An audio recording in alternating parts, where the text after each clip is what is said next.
We're going to talk about getting referrals without asking. Boy, wouldn't that be nice? And it's possible. I remember one time I had a guy ask me, can you coach me, but I'm not going to ask for referrals. And I go, well, okay, can you still help me? And I said, yeah, I can still help you. I mean, we talked about why I didn't want to ask, but for whatever reason, but we were able to help him anyway. So we are recording this, and so who is speaking? This is Bill Cates speaking. Thank you. The questions are coming in fast and furious already. Sorry about that. So just type them in the box. I'll get to them as much as possible. No, I will not be sharing the slides, but I will be sharing a replay of this, in which case you can grab everything you need from that, and you can take pictures or screen captures as we go. So we're going to have formal remarks for 35, 40, 45 minutes, give or take. And there's my email address. If you have a question that comes up later, which you might, just feel free to do that. So for some reason our animation is not working either, but let's just keep going. So why referrals? Well, borrowed trust, obviously. We borrow the trust in one relationship long enough to earn our own trust in the new relationship. And when we do that, when we have that borrowed trust working for us, obviously, then you can move up the financial ladder if you want. If you want to try to reach higher level clients, affluent, wealthy clients, and then it's the referral process is going to allow you to do that. It's easier to set appointments, obviously, when you're working from a referral or an introduction. You're going to convert at a higher ratio. Studies have shown that clients that come in through referrals, introductions, stay with whatever kind of industry. Most everyone on this call is in insurance, financial services, but across industries, there's stronger loyalty. And referrals, beget referrals. Studies have shown that a client that comes into a financial practice through a referral is 2.5 times more likely to give referrals. So what happens is it takes on a life of its own. A little momentum gets created. I love this quote from Mark Zuckerberg, the king of social media. He says, a recommendation from a trusted friend influences people more than the best broadcast message. So here, someone who's spent a lot of money on broadcast messages says, look, use Facebook, but make sure you maximize what we know works, and particularly for this industry is that referral, but not just a referral and introduction, right? So, why introductions? Well, because you need to get connected these days. And if you don't get connected, then referrals are pretty much worthless. The old referred lead, just call someone, hey, your friend George recommended I give you a call. If this prospect hasn't been alerted to your call and why they should trust you or take your call, then it just pretty much doesn't go anywhere, and it might be on a do not call list, and it's just hard to reach these people. In fact, here's my hierarchy of referrals. You've heard of Maslow's hierarchy of needs. This is Kate's hierarchy of referrals. And by the way, I see your questions coming in, and I will pause and get to them in just a second. Leads. All right. Well, a lot of people like leads, and I'm not saying you shouldn't, want leads, especially if you're new in this business. But we know that they're not getting cheaper. They're not getting better, generally speaking, and they're kind of a recipe for mediocrity in this business for most folks. There are very few top producers in this business that are looking for any kind of leads, unless they're really high-level leads. Now, word of mouth is okay, but it's kind of hard to sustain success and build success on word of mouth for the financial services industry. Referrals, good. That's that referred lead. Use the name, maybe not so good anymore.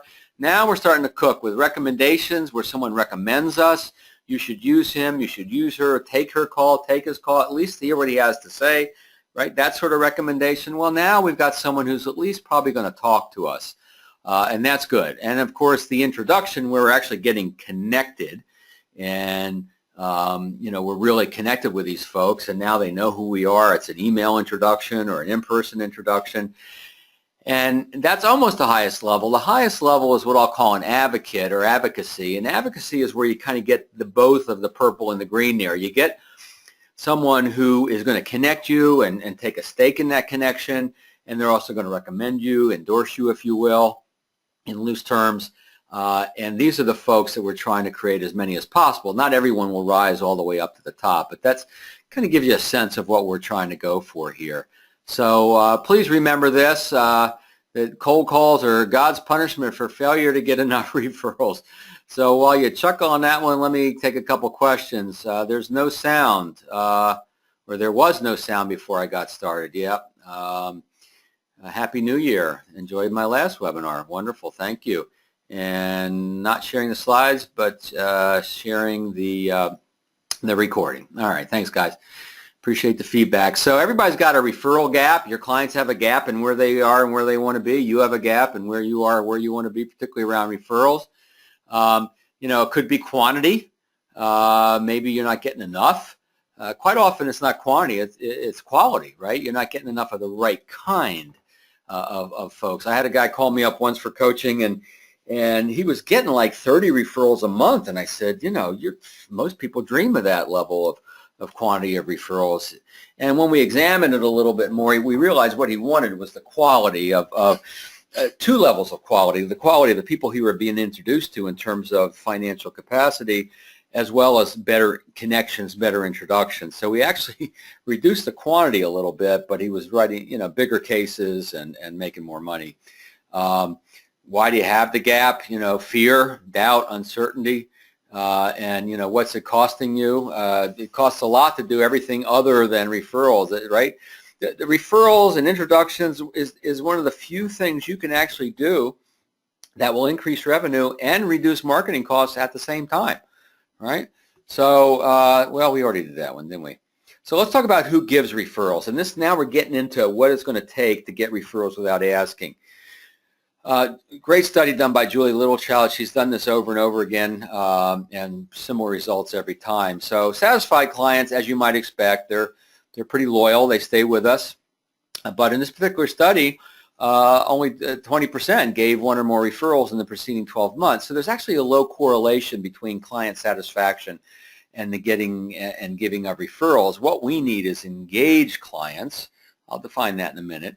100% loyalty in the study, and 98% of those folks gave one or more referrals over the preceding 12 months. So it's, who gives referrals? Engaged clients give referrals. And what is an engaged client? What do I mean by client engagement? Well, first of all, they get your value. They appreciate the things you're teaching them and the questions you're asking, and not selling anything without a bigger picture and all that sort of good stuff. And we'll talk a little bit about that. And they like you. They trust you. You don't have to be best buddies, but they get a good feeling. Both of those have to be in place. For some people, one's a little tipped on the scales more than the other, but they both have to be in place. And if anyone who does business with you, you have done this. You have connected with this. But there are levels of engagement, and we can increase that. And that's what we're going to talk about to a great degree here. So this is the basic system that I teach. I've been doing it for 25 years. Client engagement, we're going to talk a lot about that. That's where we're becoming super referable. Leverage is promoting referrals and asking for referrals. Since today is about not asking, we're going to cover the promoting, which can definitely generate some results for you. And future webinars, we'll be talking about asking and all the other things you can do. And then connection. Right? How do we get connected, introduced to these people? And the good news is, if you get connected to folks and you start to create that sense of engagement with those folks, then it continues over and over and over again, and you really do create an endless flow of high-quality clients coming your way. So let me, can you show the first two slides again? We'll get back to that. Sorry. Somebody says the sound's cutting out 50% of the time. Can someone, Jennifer, let me know if that's happening for you to see if it's on their end or on my end. Hopefully it's not on our end. So 3 places for engagement, right? I've broken this into 3 places, and we're going to talk a little bit about each one, because this is how you get referrals without asking. So somebody said the sound is God here. I guess he meant good. All right, good audio for a lot of folks. Thank you. So the person was having a little trouble with the audio. It could be a connection on your end. I'm sorry for that, but the recording will be perfect. We know that. Well, we don't know anything for sure. But anyway, so I've delineated these 3 areas, and if you can work on each one of these, you will increase your referability. So let's dive in. So let's talk about your prospect experience. Now, you might call this your sales process, but this is the process that and the experience that you create for a prospective client, right? So where they're not a client yet, it's the courtship. It's, oh, someone said, tell them to use their phone if the sound's cutting out. Good advice. Thank you so much. One more question. Sound on your end, but back now. Okay, very good. Thanks, guys. All right, a lot of folks participating. I appreciate that. All right, so let's look at what this is. So one way you connect with your value. Remember, we're connecting with our value and then with who we are. We're always looking at both of those throughout the lifetime of the relationship. We talked about your gap. What is their gap? This is something, by the way, I'm about to give you. You can do on a very first appointment. Some of you are probably doing something like this already. I think you'll like the way that I hope you like the way that I presented here. It's very simple. It's a gap between where they are and where they want to be, right? So first of all, you want to know what their here is. What does that look like? And you know as well as I do, some people are pretty clear on their here. They know what it looks. They know where their buckets of money are. They know what insurance they own. They know all of that. Some people are clueless, right? And you can help them gather that up and figure that out. And that's great value right there, just getting them clear on that. What is there? What is their legacy? What do they want to leave for their family, their children, their business, their future? How do they want to retire, in what style, et cetera, right? What does their future look like? And some people are clear on that. They've thought through that. Some people have no clue, and you can help them get more clear through the questions you ask, right? And then, of course, they have challenges coming down the pike. You know some challenges that they're going to face. Could be tax consequences, could be other things. Other types of insurance that they haven't thought about, like long-term care, et cetera. And then they know some things coming down the pike as well that you're not aware of because you don't know them that well yet. And then, of course, opportunities. You know about opportunities they can take advantage of. And I had a lunch with my financial advisor yesterday, and he showed me a couple things that we're going to be able to start to do as I, age into these things. And they know some opportunities coming down the pike that you're not aware of. And so this becomes a very cool way to bring value very quickly. This is something you can do over the phone. I picked this up years ago from a gentleman in Houston, and he does this. He writes the answers down. He types up the answers to them, and he sends it back. And he gets a ton of referrals by doing this. And by building clarity on where they are, where they want to be, what does it do? It creates confidence. And isn't that what your clients want? Clarity and confidence, right? So clarity and confidence creates a great value. And so what we're trying to do here is we're trying to create an initial process that's referable, right? Our process is referable. Even before they make a decision to work with us and, purchase a product or whatever that may look like, our process is valuable. And so that's what closing this gap will do. I see some questions coming in. We'll get to them in a second. So now, you not only need to connect quickly with your value, but you also want to connect quickly with you, right? And that's where the power of your personal why comes in. So let me give you a couple of examples. I was doing a seminar not that long ago, and one of the gentlemen in the room says he learned about the power of his why and the work he did just a month into the business. So he was a finance major, didn't want to sit behind a computer and do analysis all the time, so he decided to get into the insurance and financial industry. And his first client was, guess what, a family member, his dad. His dad happened to be pretty successful, pretty smart. But this guy discovered that his dad had gotten some bad advice, some incomplete advice, that hadn't considered everything that he should be considered. So within the first month in business, he realized that even with very successful and very smart people, he brought something to the table. He brought value. And now he uses that. He talks to his clients, his prospects. First meeting. I recommend you share this why in your first meeting. Let me tell you about gal out in California. I was doing a webinar for NAFA California, and I was talking about the personal why, and she sent me an email, and she says, Bill, I never used to be good at referrals. I've been in business for 12 years, but I've gotten 8 unsolicited referrals in the last 2 days.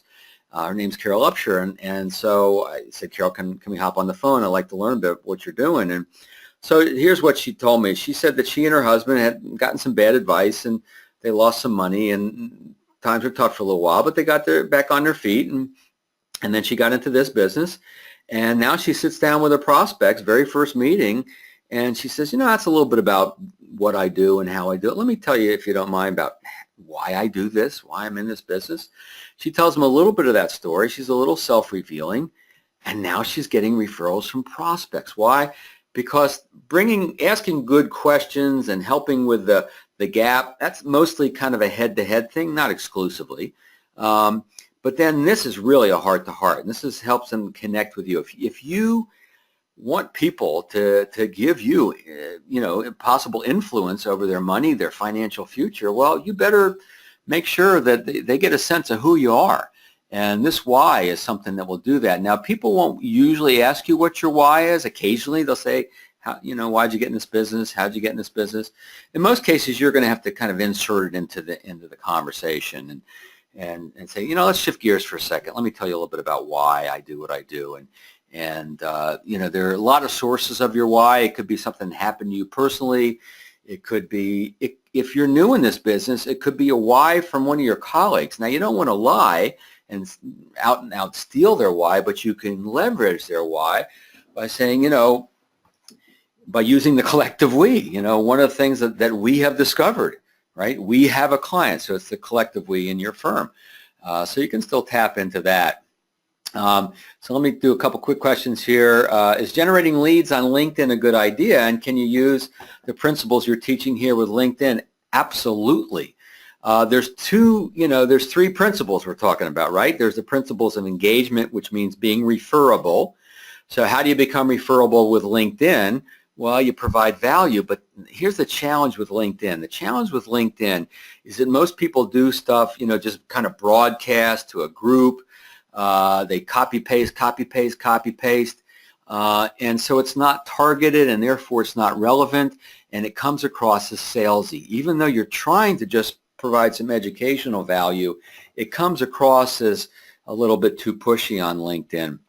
And I'm a recipient of that. I've made that mistake myself. And so in terms of the referability with LinkedIn, this is a great question, by the way. It's a slow, personalized process. So you want to use Sales Navigator, and you want to be able to personalize these contacts. And there are some products coming out that will allow you to broadcast through LinkedIn, kind of semi-break the rules a little bit. But I don't usually advocate those because you're really trying to build relationships with folks. And so number one, you got to be referable.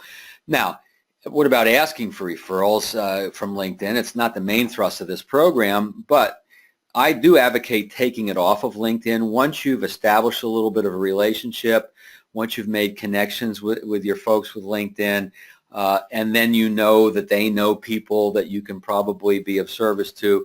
Take it off LinkedIn, get on the phone, get with them in person if you can, and you're going to be much happier and more successful with that than trying to keep it all within LinkedIn. A lot of people try to keep it contained in LinkedIn, and it starts to break down a little bit because it's a pure electronic relationship, and so and the referral thing can't be purely electronic. Right? Now, one of the things you want to do is you want to foreshadow your client service promise. What I mean by that, well, hopefully you have a client service promise, right? You have a model that you follow that will that dictates how often and for what reason you'll be in touch. I mean, it could be as simple as a newsletter and a yearly review, and with your B+ and A clients, it's probably going to be a lot more than that. But what we found, we're talking about engagement, remember? So what we found is when you foreshadow what it looks like, when you foreshadow how you're going to stay in touch with these folks, we'll meet once a year, twice a year. We will break bread around your birthday. I like to take my clients out for my birthday. We have these wine tastings 3 times a year. We do a summer picnic, whatever it is, whatever your thing is. Just you lay it out there, and they get that feeling of engagement even before you've actually delivered on this promise. And so don't be afraid to foreshadow what it's going to look like staying in touch with them.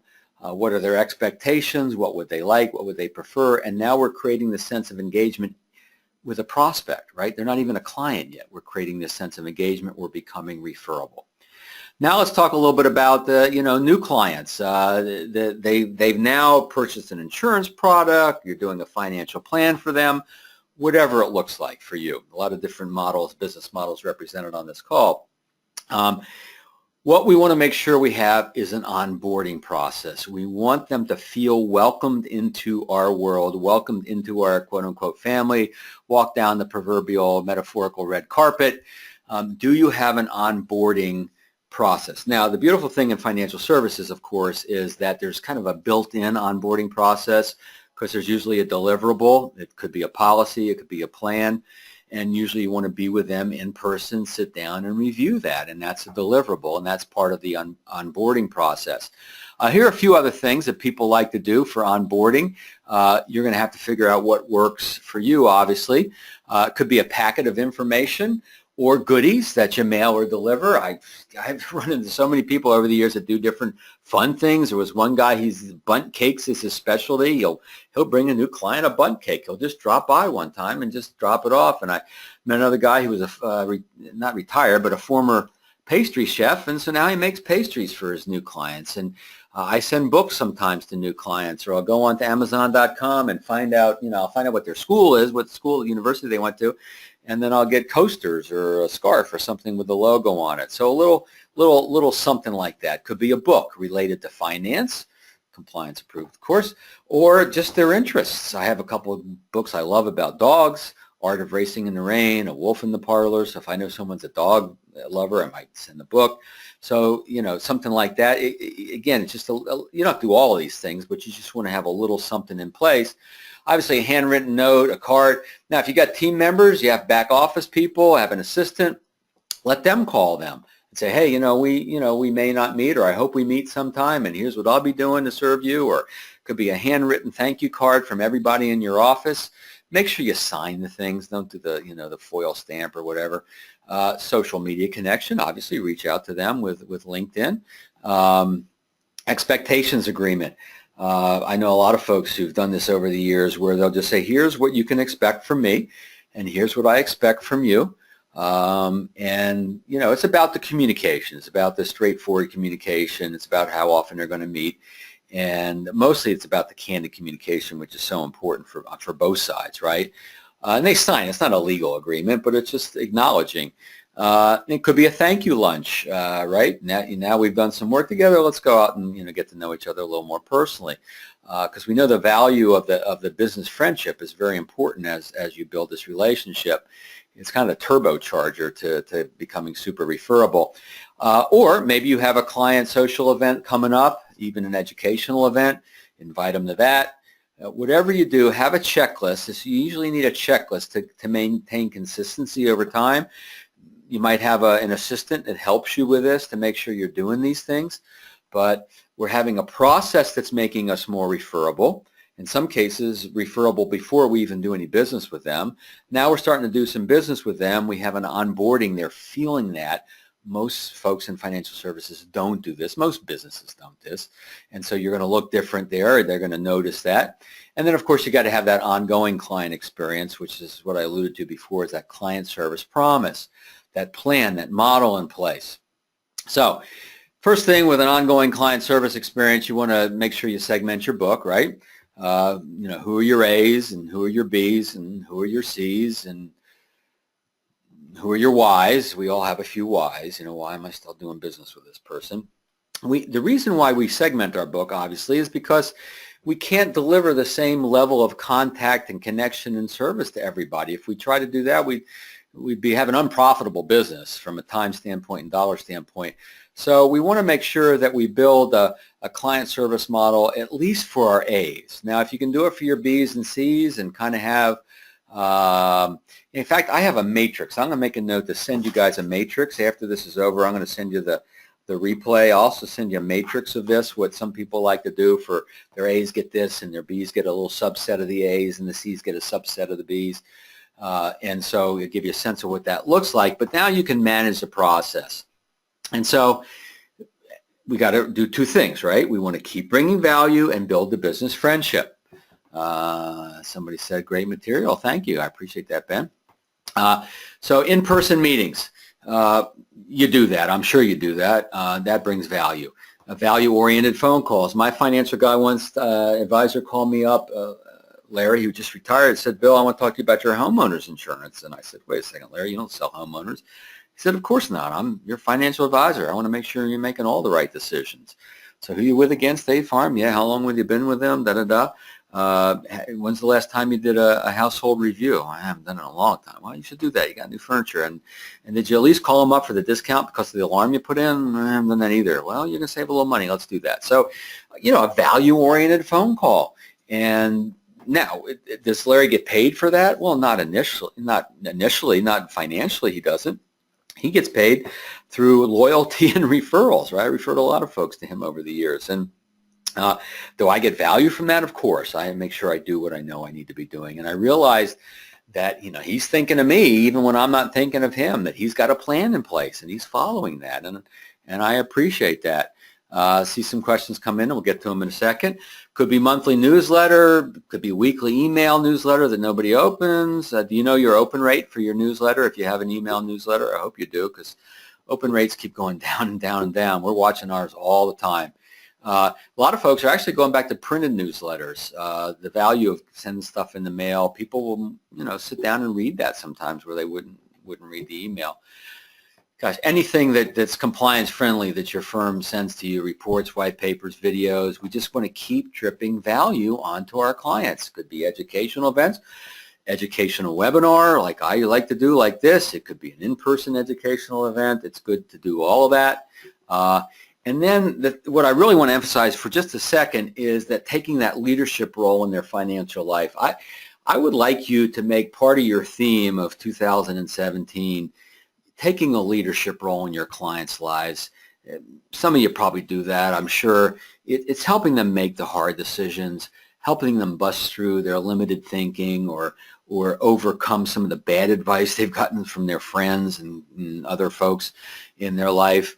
It could have to do with intergenerational wealth and helping them with those decisions. But everyone on this webinar has clients, good clients, high-level clients, smart people, successful people that are putting things off. Now, the power of foreshadowing, just what I talked about foreshadowing your client service model, you also want to foreshadow what this leadership role is going to look like in people's lives. And so just let them know, George, one thing I've learned is that a lot of folks, smart people, successful people like yourself, often put off doing what they know they need to do for their family, their business. And I just, want to have your permission, if I see you doing that, to just kind of point that out, that I think you're putting something off pretty important. Is that okay? And clients are going to go, sure, that's why I'm hiring you. And so that's taking the leadership role and foreshadowing it. And then when later they're putting something off, all you got to do is refer back to that conversation. They go, oh, yeah, you're right. Okay. And so this allows you to nudge them in areas where they've been putting things off. So foreshadowing is very powerful there. Now let me take a couple quick questions. Singapore. Hey, man, how you doing? You're up late, early? What is a client service model definition? Well, a client service model definition is a plan of how you're going to stay in touch with your clients or prospects. In other words, how often are you going to meet? How often are you going to talk?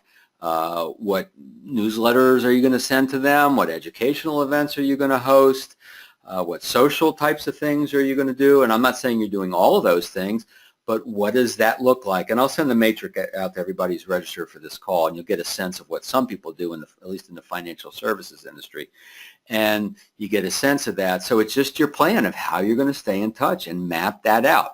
So I'll give you an example from my world. One of the things that we've started doing, we used to do it. It worked so well we stopped naturally, so we're back doing it again, is after I deliver a seminar, a session in-house for a firm, we put people on a campaign of every 3 weeks, a follow-up article related to keeping the message alive. So that's one simple thing we put in place. We automate it. And so we know that every 3 weeks they're getting a touch from us with some value that they are now, in this case it's leaders in the financial field, and they're sharing it with their agents, their advisors, etc. So having a plan in place. So who gives referrals? Well, the study that's done by Julie Littlechild found that 61% do it to help a friend, a colleague, 37% do it to help their advisor. So almost twice as many people give referrals to help someone else, not the advisor, but 37% is not bad. So what if we can corral both of these energies, right? And so bringing the value and people seeing the value and wanting to share the value with others is the main thrust. But the business friendship is pretty important. In fact, as I said earlier, that's the turbocharger for referrals and introductions, right? And so when you build these business friendships, you take your relationships, sorry, clicking a little too fast there. You build the kind of relationship that shields them against the competition. You get to know them in a lot of ways. Look, you're confidence for your clients, right? They tell you things they don't tell other people. They tell you things you don't even want to hear sometimes. And in that trust develops. And this is when you can reveal a little bit about who you are and your dreams and your goals. With my financial advisor yesterday, Aaron's my new guy taking over for Larry.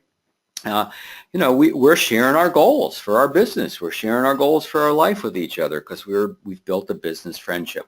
Clients for life when you do that. So client appreciation events, big believer in client appreciation events. Generally speaking, we want the events to be small because we want to create connections with clients, with prospects. We want to make sure that we create the connections. And so generally speaking, you want these things to be small. Celebration events, that's kind of a subset of client appreciation event. There's usually a guest of honor or a couple of honor. Could be a birthday. Gail in Red Bank, New Jersey loves to do birthday lunches for her clients. She says, hey, George, you got your 50th coming up. I'd love to take you to lunch. Why don't you invite a couple of your colleagues from work and we'll have a little mini birthday lunch party for you. And George goes, that's great. And so she does these, on a regular basis, 1 or 2 a month for sure. And this is how she's built a very successful business. So she's meeting a lot of people. She's meeting them in the context of celebrating one of her clients, and they see that, their advisor never took them out to lunch for their birthday. And so people linger and say, hey, Gail, I'd love to talk to you about our situation. And that's how she gets a lot of clients.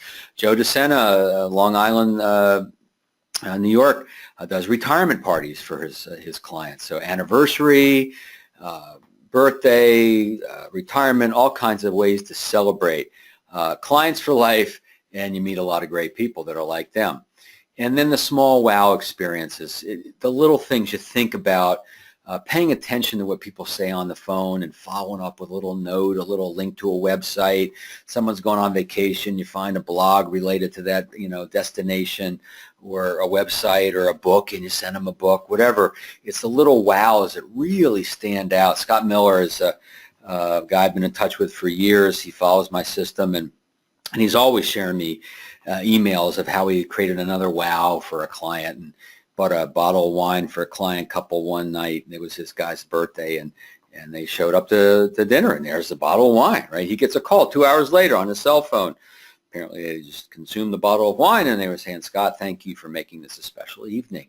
I've had clients that are going on a cruise. I found out what cruise ship. I have a little something in their stateroom when they get there. Now, you got to make sure this is compliant-friendly gifting, whatever you need to follow there. It's my client compliance talk for the day.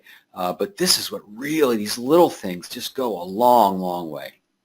So let me do a couple quick questions here. Enjoying this webinar? Must leave. Forward to the recording. Thank you very much. How can you do these events if your clients are out of state? Little tougher. No question about it. Okay, so maybe you can't do these events if they're out of state and you don't visit with them from time to time. Well, find other things you can do. Could be the little gifty things, the little wows, the little paying attention to conversations, knowing they have a hobby, having an interest, sending a book related to a hobby or an interest. I had a client who in Canada loved to fish.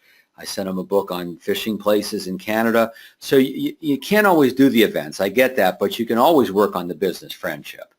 This person says, ironically, I received an unsolicited referral from a client an hour before this meeting. How do you bridge the gap of you should contact Mr. Jones and mention my name? Isn't that still a colder call? Yes, it is. How do I get my client to, yeah. All right, so here's what you need to do.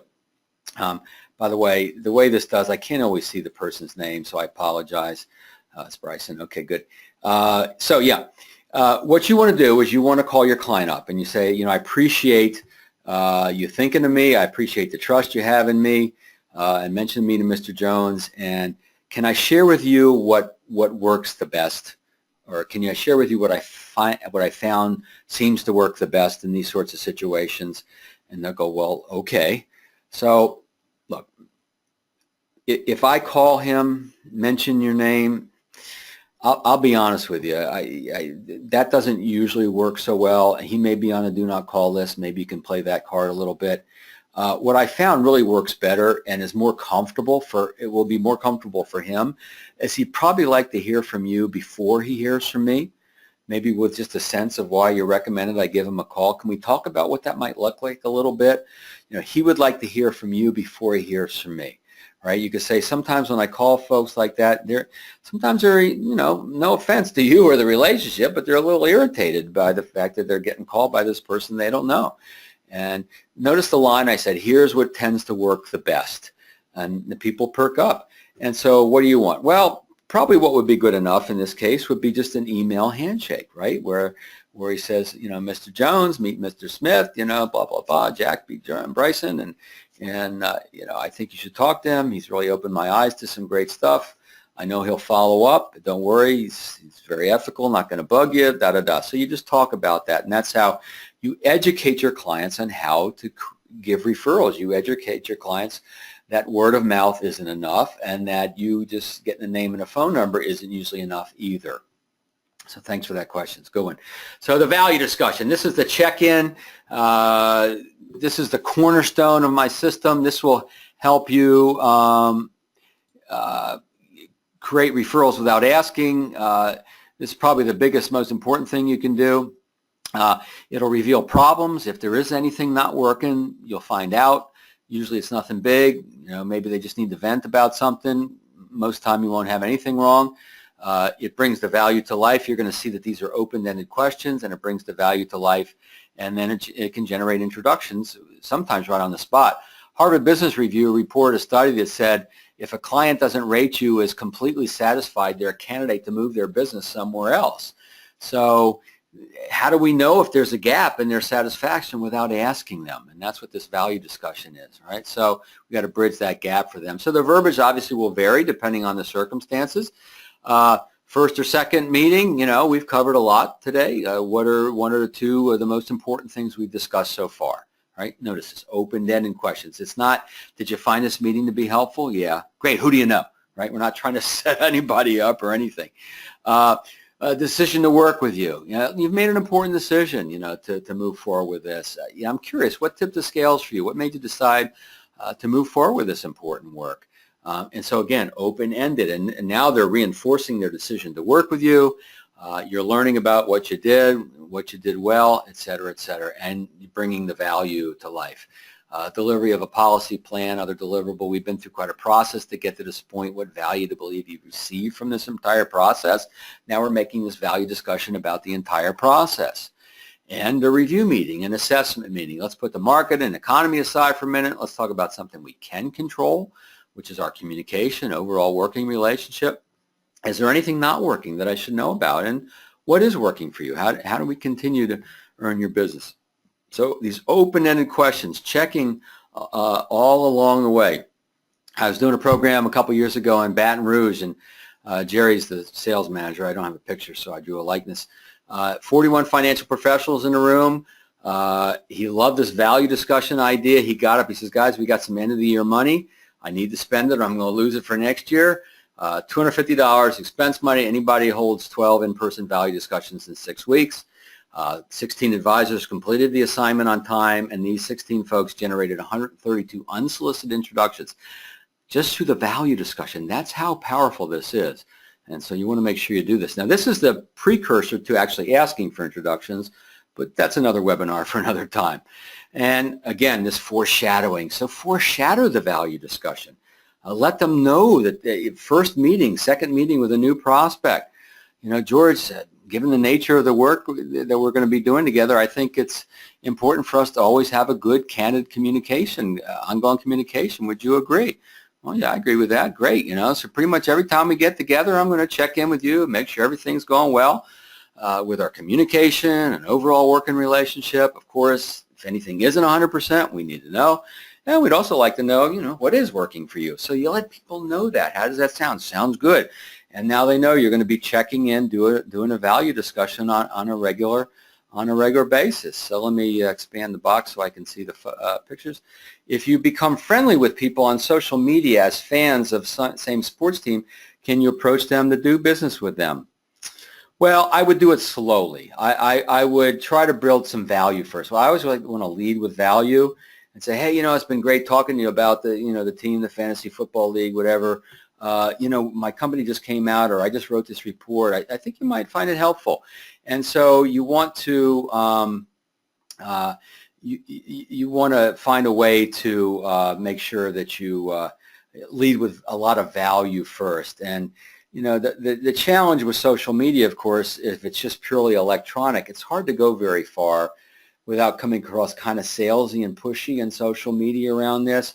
So what I would try to do is bring a little value, a report, a link to a video, whatever you can do a couple times, and then you got to get it off of social media. You got to get on the phone with these folks. You got to connect in a more personal way. This person says, how do I access, learn it in a slower rate so you can assimilate it? Well, actually, I'm going to give you a way to do that in just a second. Is there an effective way to get referrals from clients via email, especially clients who have been with you for years? I would say if you have a really strong relationship, then you can sometimes pull off asking through email to a very specific person. George, you've mentioned your friend Ben a few times, or your sister Laura a few times. I think based on what you said, I can be a pretty good resource for her. How do you feel about introducing me to her? Can we talk about that a little bit? So yeah, if you have a really strong, good relationship, you've been doing business with them for years, maybe if they've given you referrals in the past, that wouldn't hurt. Then yeah, you can do it with email. It's not something I generally recommend. It's usually someone's way of hiding behind actually doing that in person, but it can be done. All right, so let me see if there's another question here. Moving pretty fast. Yes, Scott, it is. I'm trying to get everything in. All right, let's see if there's other questions. One more. Got that one. Getting referrals for B2B, business to business, an environment where the service is being provided is for work, not personal life. Does this work? Absolutely. It's the same thing. You're still doing business with individuals. No question about it. It's perfect for B2B. It's perfect for B2C. It's the same. Absolutely the same. I've been doing this for 25 years. Same with B2B, B2C. It's same with middle class, affluent, wealthy, lower end of economic. It works with everybody. And then you got to make a little adjustments here and there, obviously. So leverage, all right? How are we going to leverage this? Promoting referrals, asking referrals, social event marketing. The thrust of this is promoting referrals. So we want to get to talking about promoting referrals. And I'm going to get to that just in a second. People ask me, Bill, how can you do this for free? Well, I do it for free because I can spend about 2 minutes just telling you about something, and then we get back to it. So if you just indulge me for about 2 minutes, I just want to tell you about a little video course we have where you can assimilate this at your own pace, and then we'll get back to how can you promote referrals and get more referrals without asking. So I have a pop quiz for you as we get into this. What is the absolute single most important ingredient in getting referrals and introductions from clients, friends, family, centers of influence? Anybody, non-clients, clients, you name it. What's the most ingredient? Well, being referable, right? You have to be referable. And a lot of people, when I got into this business, I was teaching people how to ask, and that was kind of what I was hired for the most. And then I discovered a lot of folks weren't referable. So I had to go back and I had to help people become super referable, which is a lot of what this is about. So we actually have a new course. This is not something we sell on our website. It's brand new. I've only talked about it at a couple other webinars. It's a video-based learning program, Referrals Without Asking. It's the things we're talking about here and a lot more. You can see where we're talking about the prospect experience, the new client experience, the ongoing client experience. And it's got an audio version, so you could watch the video one time, and then you can download it to your iPhone, iPad, Samsung, whatever, that doesn't catch on fire, and then you can listen to audio as often as you want. The whole transcript is there because I give a lot of verbiage, word tracks, and you can do that as well. You can print that out and circle and highlight, and then a success guide for taking notes as you go through this. So it's a pretty robust program. It's all the types of things we're covering here and a lot more. How to distinguish yourself quickly to build trust, and how to get the full lifetime value of your clients. So we really cover a lot of things in this. And we've got 2 bonuses never released before, 2 audio sessions of me live. Each one's about 55 minutes. An audio version live of Getting Referrals Without Asking, which is a great thing to listen to and even share with some colleagues if you want. And then I give you an audio version of Asking for Referrals Without Pushing and Without Begging, so you can start to tap into the asking, what that sounds like. So that's included in that, and it's $97 for WebEx, right? So all you have to do, anybody on this call through the Insurance WebEx, just goes to BillCatesWebinarSpecial.com, BillCatesWebinarSpecial.com, for only $97, and you have a full year's access to this course. And this is, what the sign-up's going to look like, or the, checkout page. So for the next 24 hours, we'll have the price at $97 instead of $200. So from now on, right, Referrals Without Asking, just sit in your office. Wouldn't that be great if that was your office? Anyway, pretty much a no-brainer. I mean, what is one client worth to you? A whole lot more than you'd invest in this. So your referral opportunity is huge, right? Here's what I've discovered in teaching this for 25 years. About 20% of your clients will give referrals without asking, right? 20% will never give you referrals, right? But then there's that 60%. That's the gold mine of opportunity. That's where you got to become super referable, and you got to start promoting referrals, right? You got to start becoming proactive. So let's talk a little bit about that. We had a question that's been answered. What about clients who have not seen in a while? Clients you haven't seen in a while, you're probably going to have to re-engage with them, bring a little value into their world. I would visit with them in person if that's the model, on the phone if they're not local. Bring some value, teach, reassess, give them some value. Now, with some folks, you can probably create some engagement quickly. Other folks, it might take a little while. A couple of contacts to become referable again in their eyes. So yeah, sometimes you have to re-engage with some of your clients. Now, in most cases, especially if you've been in this business for a while, you want to do this certainly with your A clients, because your A clients are likely to give you A prospects. Your B clients are likely to give you a B prospects, right? People seem to refer lateral and down on the economic ladder. So you may decide, who do you want to spend this time and re-engage with? So that was my answer to the pop quiz. All right. Yeah, Kevin, good. All right, trust. Yeah, trust is part of it, Debbie, and no question about it. Trust is an ingredient in becoming referable, right? Absolutely. So planning a lot of different ways to do this. Here's a few. Never too busy to see if I can be a resource for you, for your friends, family, colleagues.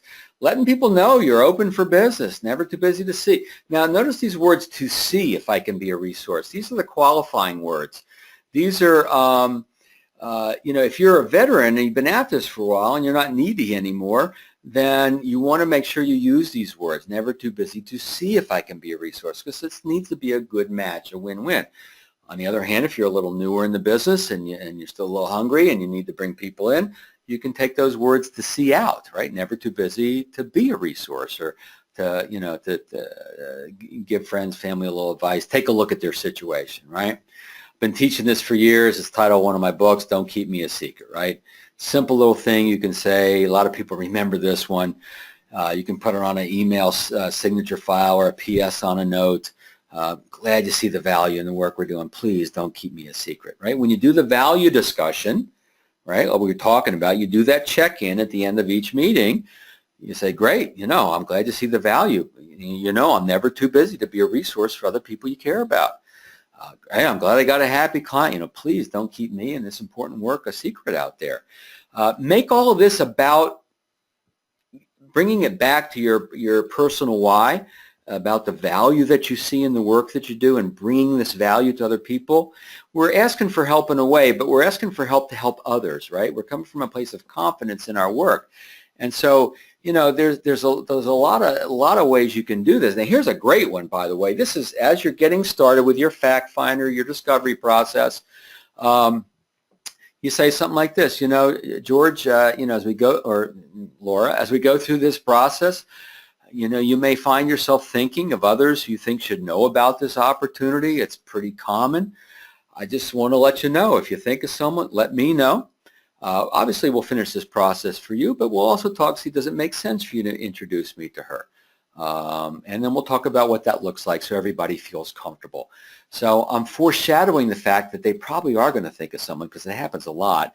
And I'm also foreshadowing the fact that it's going to be a comfortable introduction, right? They're going to feel comfortable in this. Let me cover this one, then I'll do a couple more questions. If teaching folks how you will handle a referral, an introduction, what it would look like if they did think of someone.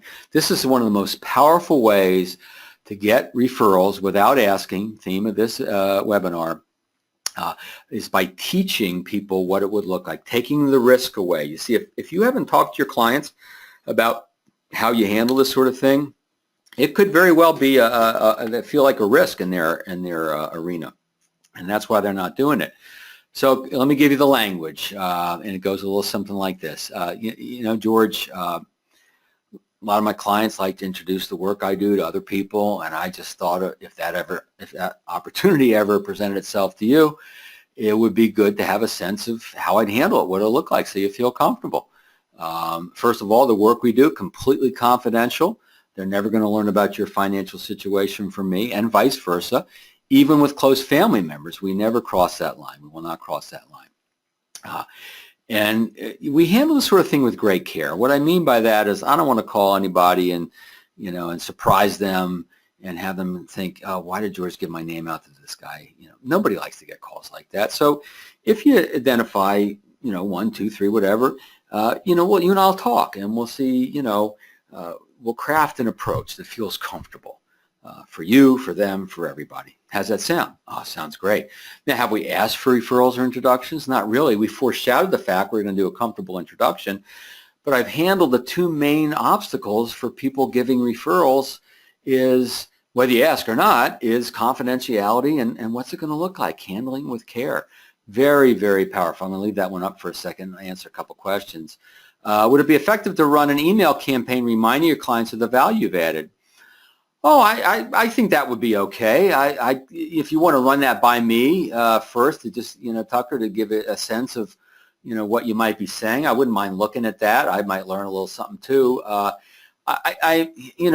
guess that could be part of the mix here. I'm not sure if that's going to generate referrals without asking, but I don't know. You never know until you try it.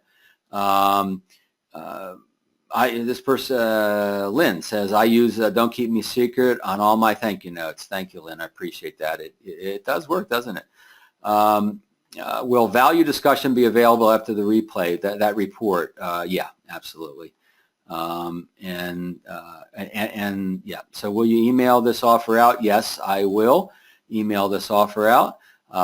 Thank you. Not where you can sign up right now. Absolutely.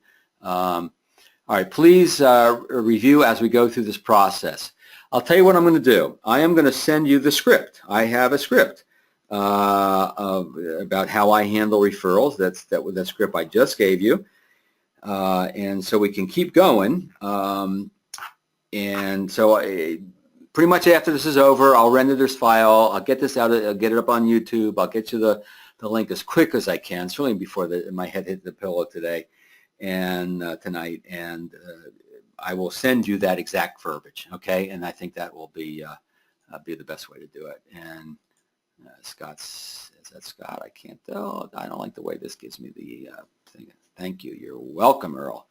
All right. How can we help business to business if we're not, how can we help business to business if we're not able to help them? I'm sorry, I do not understand the question, Johnny. If you want to email it to me or just kind of put it in again. In personal lines of insurance, our company has recently started tracking our referral business. Which of your books would you suggest I start with to build referral systems? Well, I would say this. I say if you're fairly new to referrals and maybe even fairly new to the business, I would get started with Get More Referrals Now. If you've been at the business for a while, if you're already getting a pretty good amount of referrals, you just want to fine tune, then I'd probably consider Beyond Referrals. I mean, they're both good books. You know, it's kind of hard to tell you both. Probably Get More Referrals Now covers networking. It covers being more referable. It covers asking. Covers targeting niche markets. And Beyond Referrals covers getting referrals, getting introduced, setting appointments, and some sales skills. So it really one follows the other with a little bit of overlap. So I'm just making sure I'm getting all these questions. Please review. You may find yourself thinking of others. Love that subtle language. Yeah. You may. It's true, right? We know that when we're doing our fact find, I mean, how many times have you had a prospect say, you know, you should probably talk to my parents, or you should probably talk to my sister, my brother, whatever, right? So we know that they're thinking that. We're just shedding a little light on that. You could say, if you think of someone, when you think of someone, you could be a little bit more proactive there. Let me hit another one here and leave it up, and I'll ask another question. I'm glad the questions are coming in fast and furious. And Debbie, I got your email questions ahead of time. If I don't get to them in this call, I'll shoot you an email. All right, here's another one. I run a networking group. Is there a good way to present this concept of value to a group of people? Shoot me an email, Scott. Just shoot me an email and just remind me of this, and we'll chat through email on this. I'll be hemming and hawing on this webinar otherwise, so I don't want to do that. So it's Bill Cates at referralcoach.com, Bill Cates referralcoach.com. What would you think about deciding if A, B, or C? And Debbie, this is the question you asked earlier about prioritizing 9 client referrals to some degree. So, all right, for your clients, and every business model is going to be different. Everybody's practice is going to be different. So, you know, A clients obviously are the people that have the ability to do a business with you, whatever that looks like. It's usually, to some degree, qualified by money. And so, you know, are they a bigger client in terms of the amount of revenue you can generate from that client? So that could be one of the criteria. Another criteria could be, are they well networked? Do they know a lot of people? And if you know someone who knows a lot of people, they may never do A-level business with you, but they know other people who might, and they're willing to talk about you to other people. Then you might want to give them that A status and that A level of service and connection. And so, you know, it's usually the amount of business you can do with them, and the fact that they're well connected in the community. Now, some people, you know, only put into their A category people who are willing to give them referrals. I think that can be a mistake, because there are a lot of folks that we can do A business with that may not introduce us to others on a regular basis, but you never know, down the road they could, and they're going to, you know, introduce us to someone like ourselves. So every business is a little different in terms of what you're looking for. I did not get a confirming email for this webinar. I want to make sure you're sending it out. Okay. We get a record of all the questions. So Dave, I will take note of that. Thank you. Sorry for the blurred question, Johnny. I mean, how can we help them to create opportunity in business to business? I'm not sure I'm understanding, but are you in terms of giving them referrals? Johnny, shoot me an email. Let's have an email conversation on this. I apologize, but I want to make sure that we finish up the slides and everything. And there's not a whole lot left. You know, are you dabbling? Are you committed? I think the guys have hung in through this entire webinar are certainly committed to doing this and learn as much as you can. We've been asking the questions. We're already on this page. So let's see, I did not get, all right, we got that one, and Johnny, thank you. Do you advise treating folks who provide referrals as special? Yeah, special events, acknowledging them, client events, or should you treat it as an expectation? No, I would never treat giving referrals as an expectation. Internally we do. In other words, our self-talk is that we expect to get referrals. We expect it to do a good job. We expect people to see the value. Yeah, I think that's all good.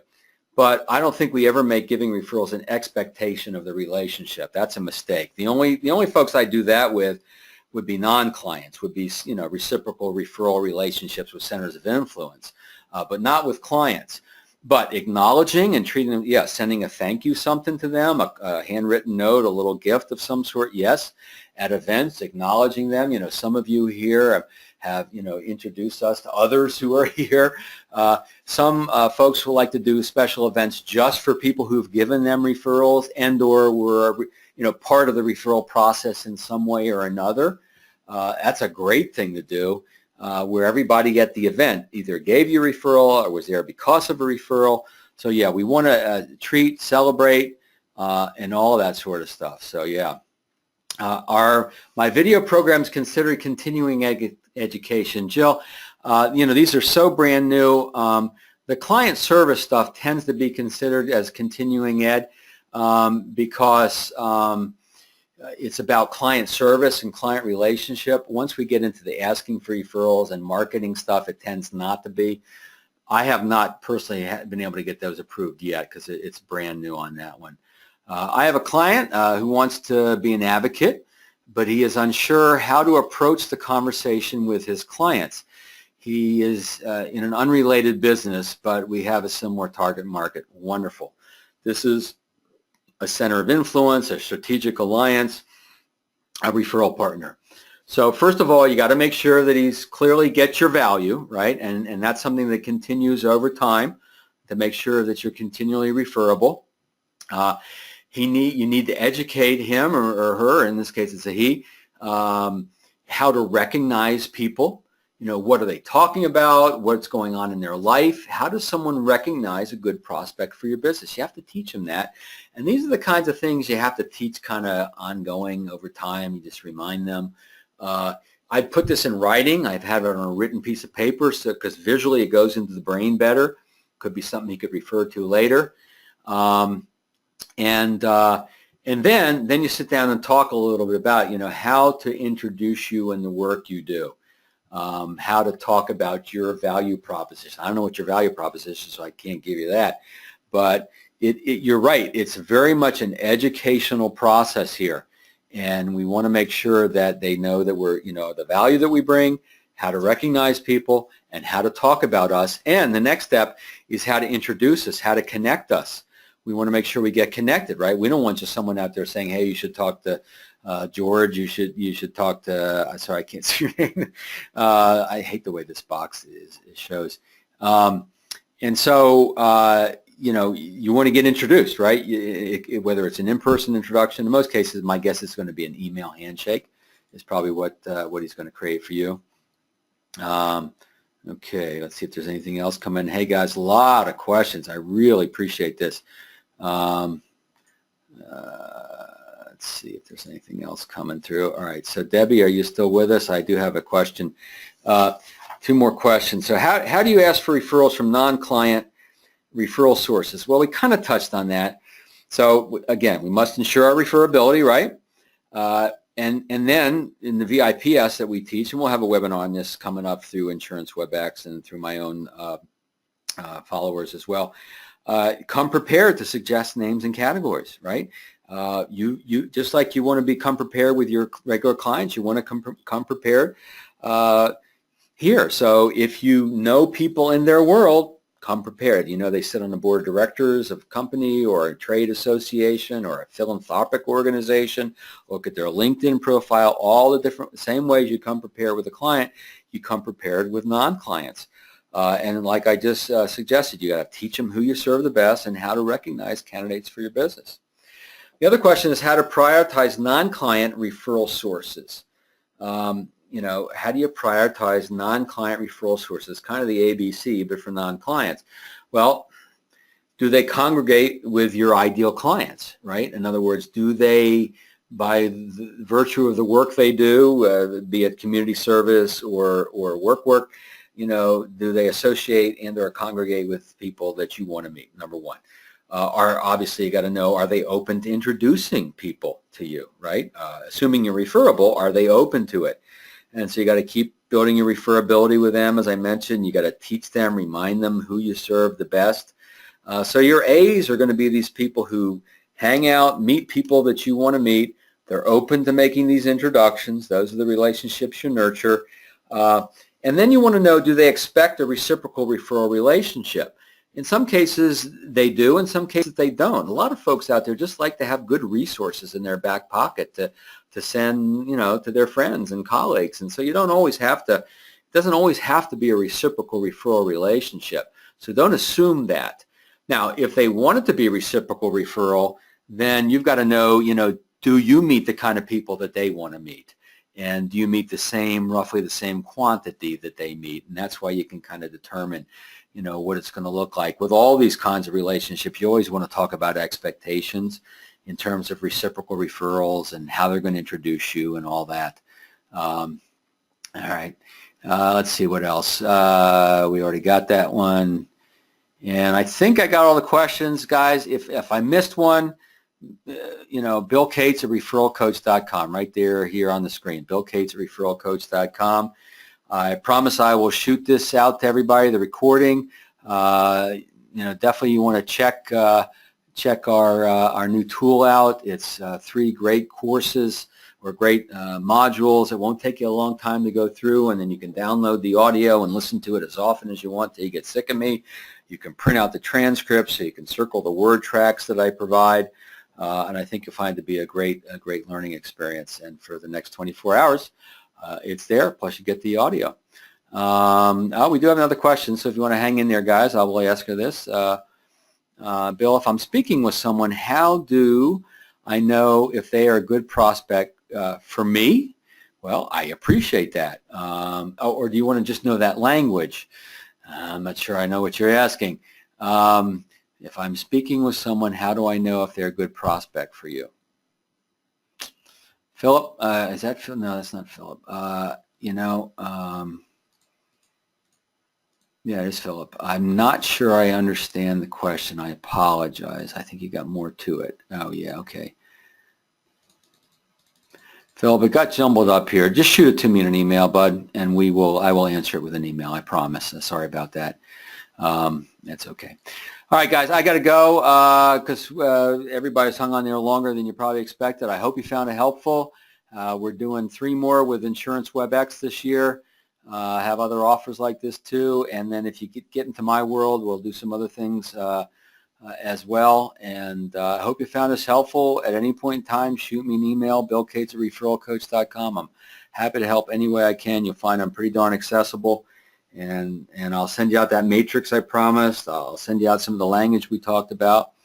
And, gosh, I hope you have just a great year, and I hope we'll stay in touch and find some more ways to provide value to you. Thanks, guys. Take care.